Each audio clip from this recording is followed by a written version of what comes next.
Bonjour à tous ceux qui nous suivent sur cette chaîne, votre chaîne qui est apprenant de français. Donc aujourd'hui, nous allons voir une évaluation de l'unité 2 de votre manuel Mes apprentissages. Mais d'autres élèves peuvent bien sûr suivre cette évaluation qui est du thème citoyenneté et comportement civique. Donc, si vous voulez préparer votre évaluation de fin de premier semestre, vous nous suivez. Donc, comme vous pouvez remarquer, nous avons cette évaluation du livre où il y a la communication et l'acte de langage. Ensuite, la compréhension de l'écrit. Nous avons un texte avec les questions. Puis, nous allons passer aux exercices de langue pour voir le lexique, la grammaire, la conjugaison et aussi, bien sûr, l'orthographe. Et enfin, pour finir avec la production écrite.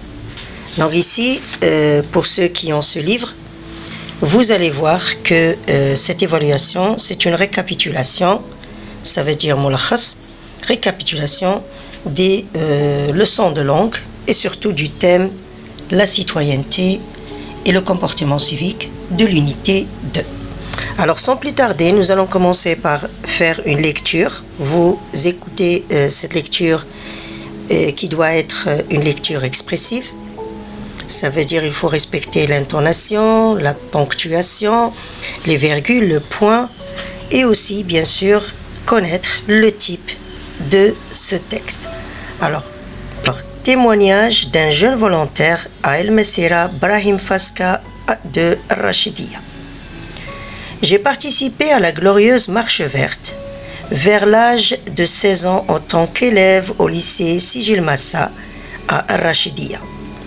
L'envie d'y participer nous a fait pressentir, moi et mes camarades de classe, qu'il s'agissait d'un événement historique auquel les jeunes de la région Dra' Tefilelt devaient prendre part, a indiqué ce cadre de la fonction publique, estimant que la marche verte constitue un grand projet multidimensionnel qui a donné naissance à la noble cause nationale. Aussi, notre contingent, baptisé contingent Moulay Ali Shrif, était le premier à faire le départ vers le Sahara. Et pour nous, c'était une source immense de joie et de fierté, puisque nous étions les premiers, avec d'autres bénévoles de Ouarzazate, à fouler le sol des provinces du Sud et à franchir les frontières fictives tracées par les colonisateurs.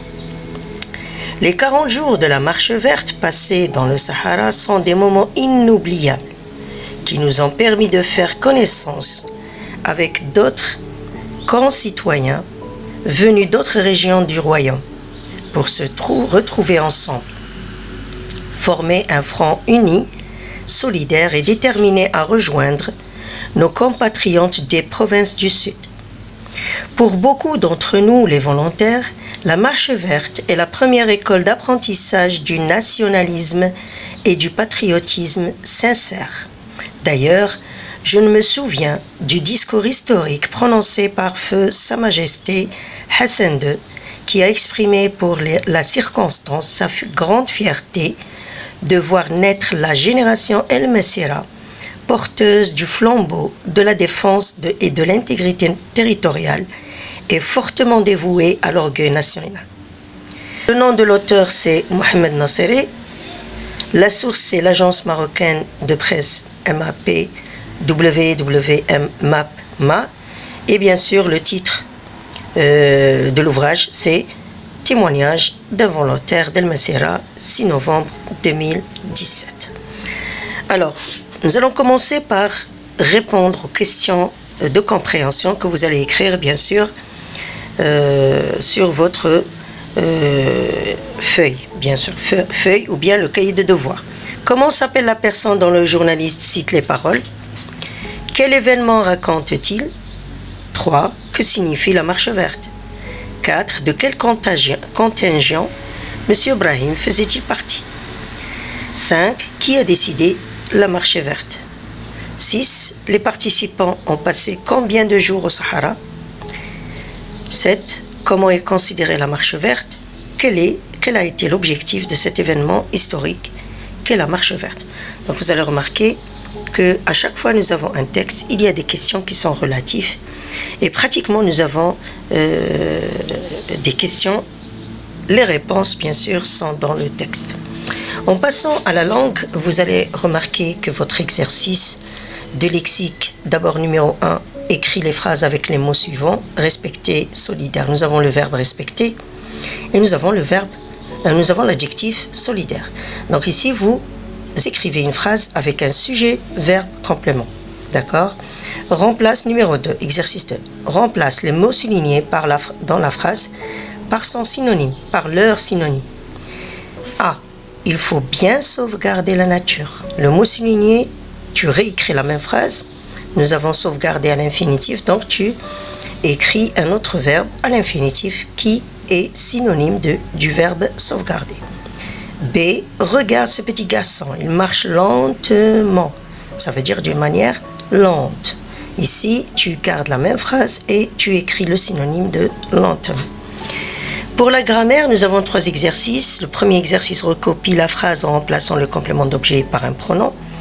Comme vous avez remarqué, en classe, nous avons vu le complément d'objet direct et le complément d'objet indirect sous forme de nom et sous forme de pronom. Donc ici, dans la phrase, et dans les 2 phrases ici, tu dois détecter et voir et trouver aussi le complément d'objet direct sous forme de nom et tu le remplaces par le même qui revient à lui, bien sûr, c'est le complément d'objet direct sous forme de pronom. Écris une phrase interrogative totale. Nous avons vu dans notre leçon qu'il y a l'interrogative totale et l'interrogative partielle. Pour la conjugaison, comme vous pouvez remarquer, nous avons déjà fait dans l'unité 2 le passé composé des verbes usuels et aussi le futur. Alors pour le premier exercice, on vous demande de conjuguer le verbe au passé composé avec les personnes demandées. Nous avons le verbe prendre avec tu, nous et vous. Le verbe aller avec je, il, avec s et elle sans s. C'est au passé composé. Donc nous avons le verbe prendre et le verbe aller. Ensuite, pour le deuxième exercice, mets ces phrases au futur. Donc tu vas, du début, bien sûr, il faut garder le même sujet et tu conjugues le verbe au futur simple et tu gardes bien sûr le complément.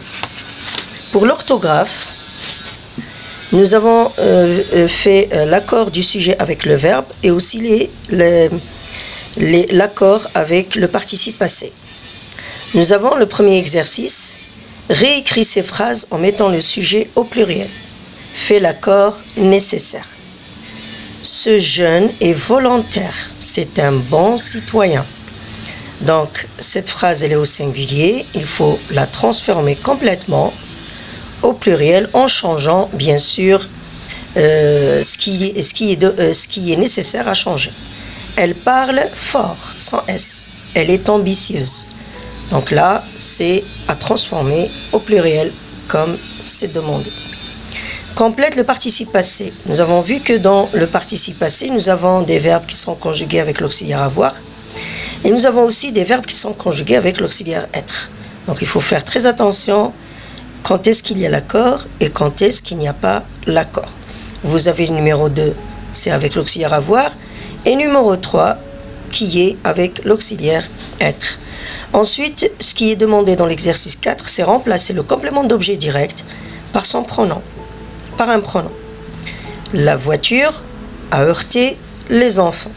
C'est le complément d'objet direct, ce n'est pas le sujet. D'accord? Et pour la production écrite, bien sûr, nous allons faire une leçon, bien sûr, une vidéo qui va très bien expliquer et mieux expliquer ce qu'est l'interview et comment poser des questions, etc. Et pour la prochaine fois. Donc, ce qui est demandé à faire, vous allez bien relire le texte de la manière la plus expressive possible pour améliorer votre prononciation de la langue française. Nous avons le contenu qu'on va découvrir et en répondant aux questions de compréhension. Et vous avez bien sûr les leçons, les exercices de langue qui vont vous rappeler les leçons que vous avez fait dans votre livre. D'accord? Donc, dans quelques minutes, vous avez quelques minutes pour le faire. Ensuite, nous allons faire la correction.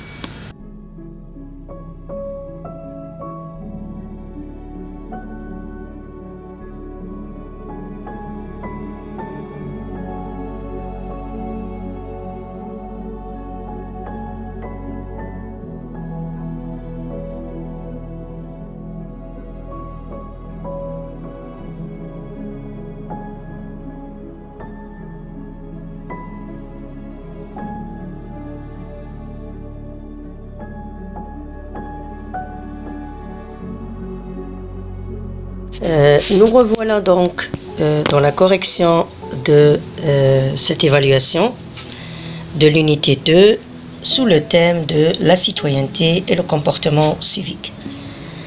Vous avez remarqué que nous avons fait une lecture de ce texte, témoignage d'un jeune volontaire, El Messira, Brahim Faska de Rachidi. Alors, nous allons voir les réponses aux questions de compréhension. Comment s'appelle la personne dont le journaliste cite les paroles? La personne s'appelle Brahim Faska. Je peux aussi ajouter de Rachidiyya. D'accord? Quel événement raconte-t-il? Il raconte l'événement de la marche verte. Que signifie la marche verte? Ça veut dire, que veut dire la marche verte? La marche verte signifie un grand projet multidimensionnel. D'accord? Donc la réponse, elle est là. La marche verte constitue un grand projet multidimensionnel qui a donné naissance à de nobles causes nationales. D'accord? Numéro 4. De quel contingent, ça veut dire de quel groupe, Monsieur Brahim faisait-il partie? Brahim faisait partie du contingent Moulay Ali Shrif. Moulay Ali Shrif. Donc l'abréviation de Moulay Shrif, Moulay, c'est MY. Qui a décidé la marche verte? Ça veut dire ici, on cherche le sujet. Qui a décidé la marche verte? Donc je cherche ici, je cherche le sujet. Sa Majesté Feu Hassan II a décidé la marche verte. D'accord? Numéro 6. Les participants ont passé combien de jours au Sahara? Les participants ont passé 40 jours. Donc ici, nous avons la réponse. Ils ont passé les 40 jours de la marche verte. Dans la marche verte. Numéro 7. Comment est considérée la marche verte? La marche verte est considérée, dans le texte on va trouver la réponse, est considérée comme la première école d'apprentissage du nationalisme et du patriotisme. D'accord? C'est une première école pratique.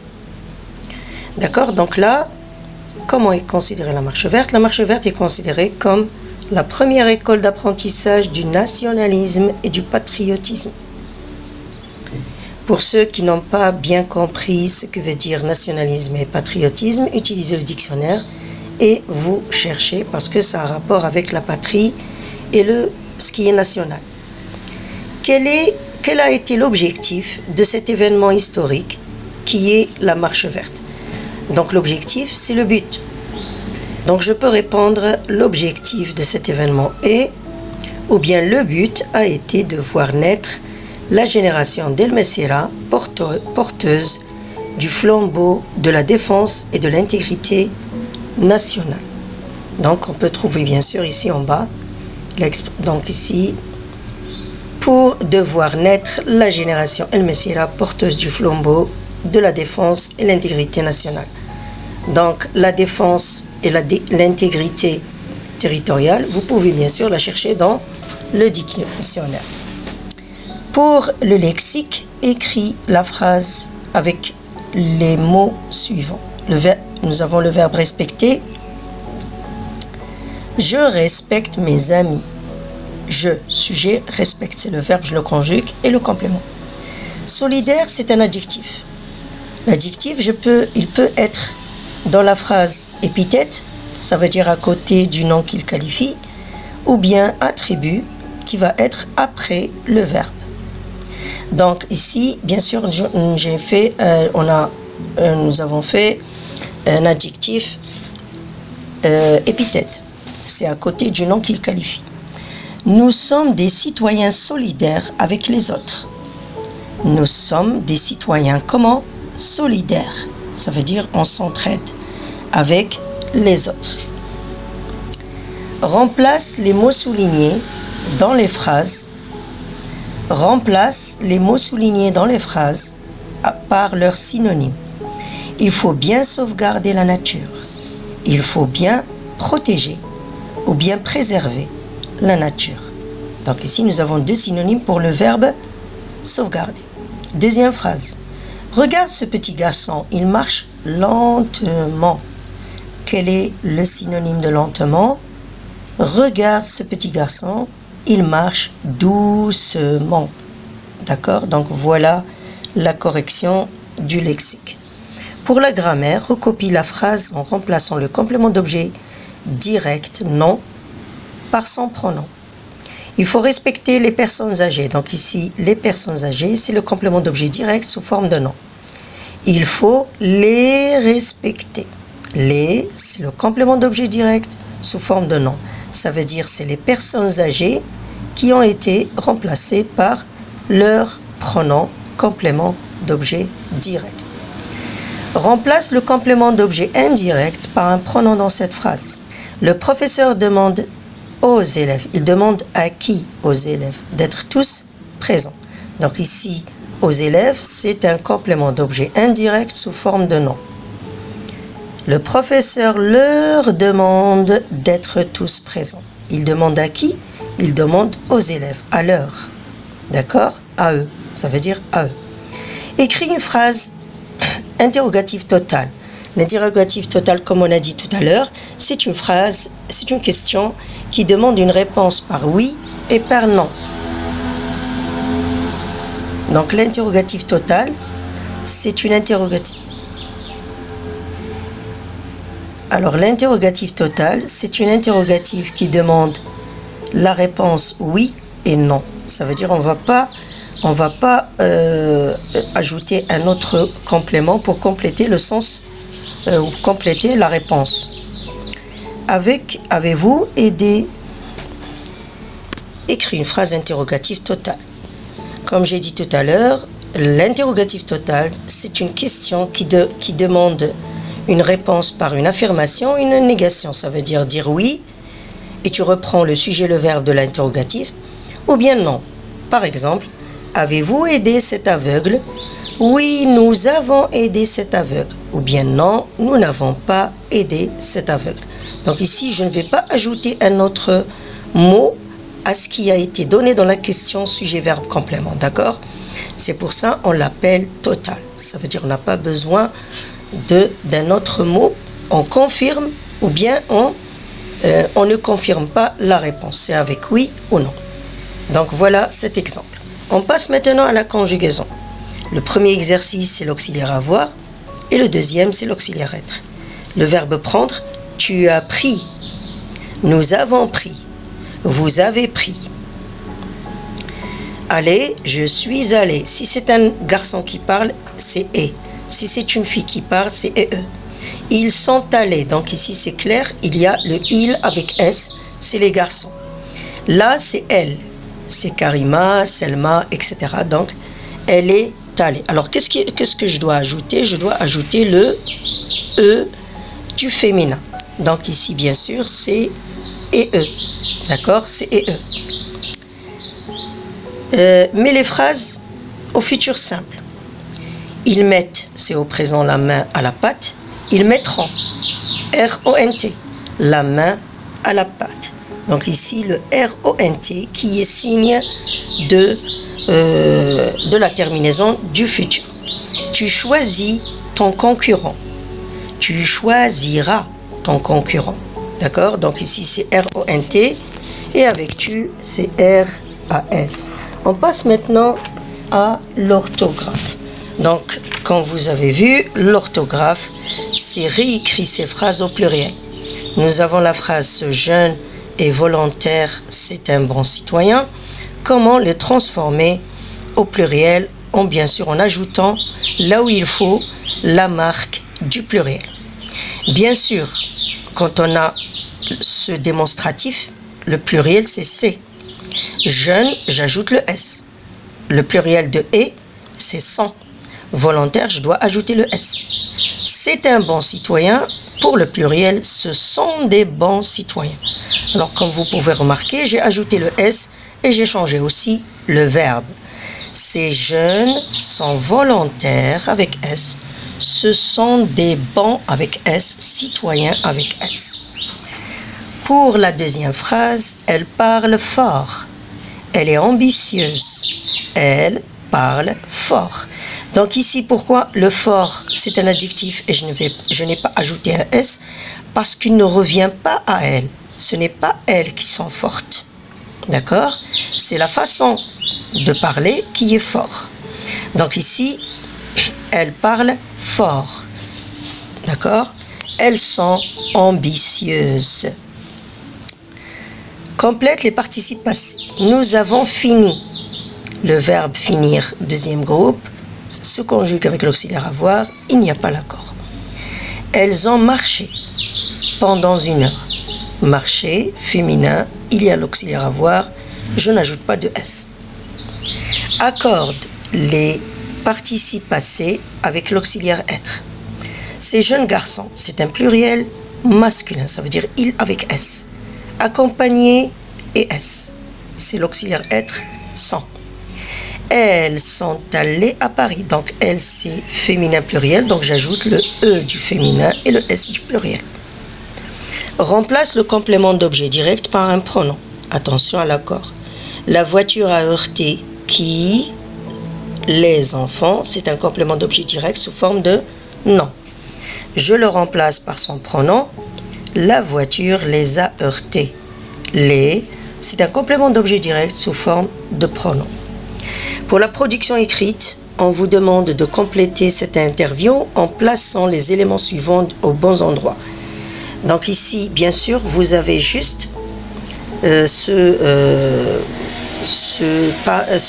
dialogue, cette interview qui est entre la speakerine et le poète. Et vous allez réécrire les phrases qui sont là et qui vont paraître logiques. Vous allez les mettre dans leur bon endroit. Je pense qu'on va le corriger tout de suite. Comme ça, vous avez une idée de ce que veut dire l'interview. L'interview où il y a bien sûr, dans l'interview où il y a l'intervieweur, celui qui pose les questions, et l'interviewé, ça veut dire la personne qui reçoit les questions pour parler d'elle ou bien pour parler de son travail et de sa carrière. D'accord? Nous allons faire la correction tout de suite.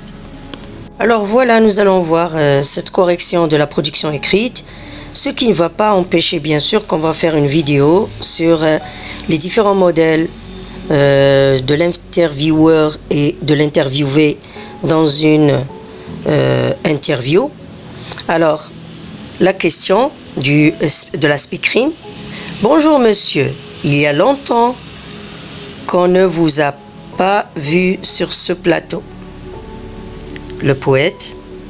Bonjour mademoiselle, effectivement j'étais occupé. J'écrivais une poésie enfantine sur le bon citoyen. La speakerine, ça veut dire l'intervieweur. Pouvez-vous nous parler un peu de cette poésie et nous préciser sur quel point essentiel vous vous êtes arrêté? Le poète. C'est une poésie juste pour les enfants, pour les orienter. Les orienter, ça veut dire les guider. Pour les orienter vers des comportements civiques dès leur plus jeune âge. D'accord? Donc vous remarquez ici que nous avons 4 expressions qu'il faut mettre dans le bon endroit. Est-ce que c'est du côté de la speakerine ou bien du poète? Je vous souhaite un bon courage. Alors pour ceux qui ont fait le travail seul, ils ont vu la correction, vous pouvez refaire cette même évaluation, bien sûr, pour vous mieux entraîner et pour, bien sûr, essayer de voir avec le temps de 1 heure et demie.